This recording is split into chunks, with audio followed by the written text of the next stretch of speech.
हमारी आज की कहानी है रोशनी की आड़ में। पुरानी डायरी के पन्ने पलटते हुए अनुषा को जब रागिनी के गांव का पता मिला तो उसे लगा कि जैसे कोई खजाना हाथ लग गया है। अनुषा को अतीत में रागिनी के कहे गए शब्द याद आ गए। मेरे पति को अपने गांव से बड़ा लगाव है। गांव से नाता बना रहे इसके लिए वह साल में एक दो बार गांव जरूर जाते हैं। यही सोचकर अनुषा खुश थी कि अब वह रागिनी को पत्र लिख सकती है। जब भी उसके पति गांव जाएंगे तो वहां भेजा उसका पत्र उन्हें जरूर मिल जाएगा। रागिनी को कितना आश्चर्य होगा जब वह इस चौंका देने वाली खबर के बारे में जानेगी। अनुषा के दिमाग में रागिनी की चाची के साथ घटित हुआ वह हादसा तस्वीर की भांति घूमने लगा जिसे रागिनी ने कॉलेज के दिनों में उसे बताया था। मैं और रागिनी बीए कर रही थी। दशहरे की छुट्टियां होने वाली थी इसलिए ज्यादातर अध्यापिकाएं घर चली गई थी। उसी दिन खाली पीरियड में हम दोनों कॉलेज कैंपस के लॉन में बैठी थी। मैंने रागिनी से पूछा, आज तो तुम्हारा भी व्रत होगा? रागिनी ने बड़े रूखेपन से कहा था, नहीं, घर में बस मुझे छोड़कर सभी का व्रत है। मेरी तो धर्म कर्म से आस्था ही मर गई है। क्यों, ऐसा क्या हो गया? मैंने हंसते हुए पूछा तो रागिनी और भी गंभीर हो उठी और बोली, अनुषा, मेरे यहाँ एक बड़ी दर्दनाक घटना घट चुकी है जिसकी चर्चा भी अब घर में नहीं होती। मैं उत्सुकता से रागिनी को एकटक देखे जा रही थी। उसने कहा, मेरी चाची को तो तुमने देखा है ना, वह अपनी माँ और छोटी बहन के साथ विंध्याचल गई थी। चाची की बहन सुशीला अविवाहित थी लेकिन पूजा पाठ धर्म कर्म में उनकी बड़ी रुचि थी। वे तीनों कई दिन तक विंध्याचल में एक पंडे के घर रुकी थी। रोज गंगा स्नान, पूजन, दर्शन और पंडे के यहाँ रात्रि निवास, उनका यही क्रम चल रहा था। एक दिन सुशीला खाना बना रही थी। उसे छोड़कर चाची और उसकी माँ पूजा करने मंदिर चली गई। कुछ देर बाद जब वे लौटकर आई तो सुशीला को घर में ना पाकर उन्हें पंडे से पूछा तो उसने बताया कि सुशीला भी खाना बनाने के बाद गंगा स्नान को कहकर यहाँ से चली गई। बहुत ढूंढने के बाद भी जब सुशीला का कहीं पता न चला तो उन्होंने घर पर खबर भेजी। घर के पुरुष भी विंध्याचल आ गए। कई दिनों तक वे लोग सुशीला को इधर उधर ढूंढते रहे। पुलिस में रिपोर्ट भी दर्ज कराई गई लेकिन सुशीला का कहीं पता नहीं चला। चाची की माँ का रो रो कर बुरा हाल हो गया था। वह पागलों की तरह हर किसी से सुशीला के बारे में ही पूछती रहती। ये पीड़ा वह अधिक दिनों तक नहीं झेल सकी और कुछ ही महीने बाद उनकी मौत हो गई। बेटी के गायब होने से चाची के पिता तो पहले ही टूट चुके थे। पत्नी के मरने के बाद तो वे एकदम बेसहारा ही हो गई। बीमारी की हालत में मेरे चाचा जी उन्हें गांव से यहाँ ले आए। कुछ दिन इलाज चला लेकिन अंत में वह भी चल बसे।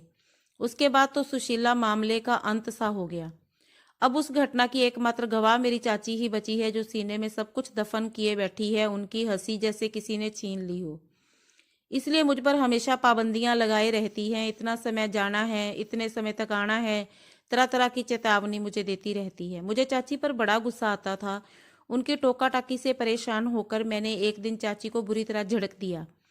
तभी चाची ने मुझे ये घटना रो रो कर बताई थी। अनुषा, उसी दिन से मेरा मन धर्म कर्म पूजा पाठ व्रत उपवास से बुरी तरह उचट गया है। उक्त घटना ने मेरे मन में कई सवाल खड़े कर दिए हैं। मेरी निसंतान चाची जिस संतान की कामना से गई थी उनकी वह इच्छा आज तक पूरी नहीं हो सकी। चाची की माँ कुंवारी बेटी सुशीला को अच्छा घर वर पाने की जिस कामना के लिए विंध्याचल ले गई थी वह पूरी होनी तो दूर, सुशीला बेचारी तो दुनिया से ही ओझल हो गई। अब तुम ही बताओ अनुषा, मैं क्या उत्तर दूं अपने मन को? रागिनी की बातें सुनकर वास्तव में मैं निरुत्तर सी, ठगी सी रह गई। रागिनी ने मुझे कसम दी थी कि इस घटना की चर्चा मैं कभी किसी दूसरे से न करूं क्योंकि उसके परिवार की इज्जत मर्यादा का सवाल था। बीए के बाद रागिनी की शादी हो गई। उसकी ससुराल झांसी के एक गांव में है। शादी के बाद भी हमारा संपर्क बना रहा। उसने अपने गांव का पता मेरी डायरी में ये कहकर लिख दिया था कि मेरे पति को गांव से बहुत लगाव है, वहां उनका आना जाना लगा ही रहता है। कुछ दिनों बाद मेरी भी शादी हो गई। मैं जब भी मायके जाती तो रागिनी का समाचार मिल जाता था लेकिन बाद में रागिनी के पिता स्कूल से रिटायर होने के बाद अपने पुश्तैनी घर इटावा चले गए और उसके बाद हमारा संपर्क टूट गया। मैं अपने छोटे बेटे के मुंडन कराने विंध्याचल गई थी। मुझे क्या पता था कि सुशीला की जीवनावस्था में अभी एक और नया अध्याय जुड़ने वाला है जिसका सूत्रपात मेरे ही हाथों होगा। तभी से मेरे मन में अजीब सी खलबली मची हुई है। जी करता है कि किसी तरह रागिनी मिल जाए तो मन का बोझ हल्का कर लूं। जाने उसकी चाची अब इस दुनिया में है भी या नहीं। अचानक पति की इस आवाज से मेरी तंद्रा भंग हुई। मैं 5 मिनट से खड़ा तुम्हें देख रहा हूं। तुम इन पुरानी किताबों और डायरी में न जाने क्या तलाश कर रही हो। मेरा ऑफिस से आना तक तुम्हें पता नहीं चल सका। अनुषा, यही हाल रहा तो तुम तो एक दिन मुझे भी भूल जाओगी। अब उस घटना के पीछे क्यों पड़ी हो जिसका अंत हो चुका है? नहीं सुधीर, रागिनी को सब कुछ बताए बगैर मुझे चैन नहीं मिलेगा। आज उसका पता मुझे मिल गया है। परिस्थितियों ने तुम्हें उस घटना का राजदार तो बना ही दिया है सुधीर। अच्छा खासा किरदार तुमने भी तो निभाया है। रागिनी ने सब कुछ जानकर कितना आश्चर्य होगा। कैसा लगेगा जब दुखों की पीड़ा और खुशियों की हिलोरें उसके मन में एक साथ तरंगित हो उठेंगी। हो सकता है उसकी चाची भी अभी जीवित हो और सब कुछ जानने के बाद और कुछ नहीं तो उनके मन को एक शांति तो मिलेगी ही। सुधीर बोले, मैडम अब जरा इन झंझावतों से बाहर निकलें और चलकर चाय नाश्ते की व्यवस्था करें। ठीक है, मैं नाश्ता बनाती हूँ, आप दोनों बच्चों को बाहर से बुला लें। मम्मी, मेरा होमवर्क अभी पूरा नहीं हुआ है, प्लीज करा दो ना। बड़े भोलेपन से पिंकू ने अनुषा से कहा। बेटे, आप लोग आज सारे काम खुद ब खुद कर लो। तुम्हारी मम्मी अपनी पुरानी सहेली को पत्र लिखने जा रही है, जो शायद सुबह तक ही पूरा हो पाएगा। क्यों अनुषा, सही कह रहा हूं ना? बेशक आप सच कह रहे हैं। रागिनी को पत्र लिखे बिना मेरा मन ना तो किसी काम में लगेगा, ना ही चित्त स्थिर हो सकेगा। संजीदगी भरे पत्र के लिए रात का शांतिपूर्ण माहौल ही अच्छा होता है। अनुषा विचारों में खोई हुई पेन और पैड लेकर रागिनी को पत्र लिखने बैठ गई। स्नेहमयी रागिनी, मधुर स्मृति, इतने लंबे अरसे बाद मेरा पत्र पाकर तुम अचंभित तो होगी ही, साथ ही रोमांचित भी। बात ही कुछ ऐसी है जो अकल्पनीय होते हुए भी सत्य है। अच्छा, तो बगैर किसी भूमिका के मैं सीधे मुख्य बात पर आती हूँ। पिछले माह हम अपने छोटे बेटे पिंकू का मुंडन कराने अपने पूरे परिवार के साथ विंध्याचल गए थे। शायद मेरे ये वाक्य तुम्हारे दिमाग में एक पुरानी तस्वीर खींच रहे होंगे। सच में उसी से संबंधित घटना तुम्हें लिख रही हूँ। उस दिन सोमवार था। हम वहां रुकना नहीं चाहते थे, लेकिन परिस्थितियां कुछ ऐसी बनी कि हमें शीतला पंडे के यहाँ रुकना पड़ा। दूसरे दिन पिंकू का मुंडन हो गया। हमने सोचा थोड़ा घूम फिर कर आज ही निकल जाएंगे। हम एक टैक्सी तय कर उसमें बैठ ही रहे थे कि शीतला पंडे का लड़का, जिसका नाम भानु था, मेरे पास आकर बोला कि माँ जी, हमें भी साथ ले चलिए, आपका बड़ा उपकार होगा। और बीच बीच में वह सहमी निगाहों से अपने घर की तरफ भी देख रहा था। मुझे उस पर बड़ी दया आई। मैंने सुधीर से उसे भी साथ ले चलने के लिए कहा तो वह बोले कि देख रही हो, इसके घर में सभी लोग मना कर रहे हैं, तुम जानती तो हो नहीं। घर वाले सोच रहे होंगे कि बेटा धंधा छोड़कर कहीं घूमने ना चला जाए। खैर, मेरे कहने पर सुधीर शीतला पंडे से भानु को साथ ले जाने की बात कह आए और वह मान भी गया। मेरे दोनों बच्चे बहुत खुश थे। वह विंध्याचल के पहाड़ और पत्थर देखकर उछल रहे थे। हम लोग मंदिर पहुंच गए और वहीं बैठकर नाश्ता करने लगे। बातों के सिलसिले में मैंने सुधीर से कहा कि ऐसे स्थानों पर पिकनिक मनाना कितना अच्छा लगता है। भौतिक और आध्यात्मिक दोनों का आनंद एक साथ मिल जाता है। भानु, तुम भी खाओ। ये कहकर मैंने पहला कौर मुंह में उतारा ही था कि वह जोर जोर से रो पड़ा। अचानक उसका रोना देखकर हम परेशान हो गए, लेकिन रागिनी भानु की कहानी तो हर पल रुलाने वाली थी। भानु रोते हुए कहा जा रहा था कि माँ जी, बाबूजी, मुझे इस नर्क से बाहर निकाल लीजिए। शीतला मेरा बाप नहीं है, मेरा काल है जो मुझे खा जाएगा। मैं मरना नहीं चाहता, मुझे अपने साथ ले चलिए माँ जी। भानु की आंखों में समुद्र उमड़ रहा था। उसने धीमे स्वर में अपनी जो कहानी सुनाई वह तुम्हारे द्वारा बताई गई कहानी ही थी। भानु तुम्हारी चाची की छोटी बहन सुशीला का बेटा है। मैंने भानु को चुप कराया और आगे की बात जल्दी पूरी करने को कहा, क्योंकि उसको टैक्सी ड्राइवर का खौफ भयभीत किए जा रहा था। मैंने सुधीर के कान में ये समस्या बताई तो सुधीर जाकर ड्राइवर से बातें करते हुए उसे कुछ आगे ले गए। भानु अब थोड़ा आश्वस्त होकर आंसू पोंछता हुआ कहने लगा कि मेरी माँ ने मरने से पहले मुझे अपनी कहानी सुनाई, जो इस प्रकार है। उस दिन जब मेरी अम्मा और दीदी मंदिर चली गई, शीतला मेरे पास आकर बैठ गया और कहने लगा कि सुशीला, क्या बनाया है आज, जरा मुझे भी खिलाओ।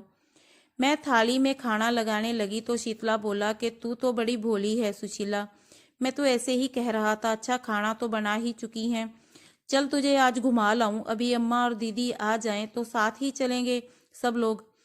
मैंने अपनी बात कह ही रही थी, तभी शीतला ने मुझे पकड़कर कुछ सुंघा दिया था। बस मुझे सुस्ती छाने लगी थी। जब मुझे होश आया तो मैंने खुद को एक बड़े से पुराने मकान में कैद पाया। वहां शीतला के साथ कुछ और लोग भी थे, जिनकी आवाजें ही मुझे सुनाई पड़ती थी। मेरा कमरा अलग था, जिसमें शीतला के सिवा और कोई नहीं आता था। भानु अपनी माँ की कहानी को विस्तार से सुना रहा था। एक दिन मैं वहां से भागने का रास्ता तलाश कर रही थी कि शीतला भांप गया। फिर तो उसका रौद्र रूप देखकर मैं कांप गई। मुझे कई तरह से प्रताड़ित करने के बाद वह बोला कि आगे से ऐसी हरकत की तो ऐसी दुर्गति बनाऊंगा कि तुझे खुद से भी नफरत हो जाएगी। अब मेरे सामने कोई रास्ता नहीं था। मैंने इसे ही अपनी तकदीर मानकर और होंठ सीकर चुप रह गई। एक दिन मेरे कहने पर शीतला ने मेरी मांग में सिंदूर भरकर मुझे अपनी पत्नी का चोला जरूर पहना दिया। साल भर के अंदर ही तेरा जन्म हुआ। शीतला ने बड़ा जश्न मनाया। खुश तो मैं भी थी, मेरा भी कोई अपना आ गया है। साथ ही मैं कल्पना करने लगी थी कि मेरा बेटा ही मुझे यहाँ से मुक्ति दिलाएगा। लेकिन क्या पता था कि यह राक्षस तुझ पर भी जुल्म ढाएगा। गलती मेरी ही है। कभी कभी गुस्से में मेरे मुंह से निकल जाता था कि मेरा बेटा बड़ा होकर तुझे बताएगा। बस तभी से शीतला के मन में भैंसा व्याप्त हो गया था। भानु ने आगे बताया कि मेरी माँ जिस दिन अपनी दुख भरी कहानी बता कर रो रही थी, शीतला छिपकर सब कुछ सुन रहा था। वह गुस्से से तमतमाया, गंडासा लेकर आया और मेरे सामने ही मेरी माँ का सिर धड़ से अलग कर दिया। मुझे तरह तरह से समझाया और डराया धमकाया। मैं भी बेबस लाचार था। माँ के एकदम चले जाने से मैं अकेला पड़ गया था, लेकिन मेरे मन में बदले की जो आग लगी थी वह आज तक जल रही है। माँ जी, भानु की कहानी दिल दहला देने वाली थी, लेकिन हम कर ही क्या सकते थे। खैर, उस समय उसे दिलासा देकर हम वापस लौट आए। यद्यपि भानु पर बड़ा तरस आ रहा था। वह आंखों में आंसू लिए मायूसी से हमें देख रहा था। भानु यानी तुम्हारी चाची की बहन सुशीला का बेटा रागिनी। तुम्हारी बताई ये घटना मेरी आंखों के सामने नग्न सत्य बनकर खड़ी थी, जो मेरी आस्था पर चोट कर रही थी। साथ ही यह पूरे समाज के सामने एक ऐसा सवाल खड़ा कर रही थी जिसका जवाब हम सभी को मिलकर ढूंढना है।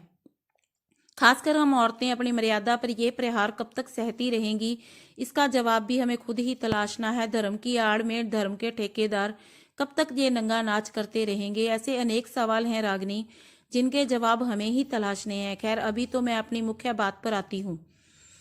हाँ, तो दूसरे दिन हम अपने घर आ गए। सुधीर से मैं बार बार भानु को छुड़ा लाने की सिफारिश करती रही। मेरे इस आग्रह पर उन्होंने यहाँ पुलिस स्टेशन में सूचना भी दर्ज कराई।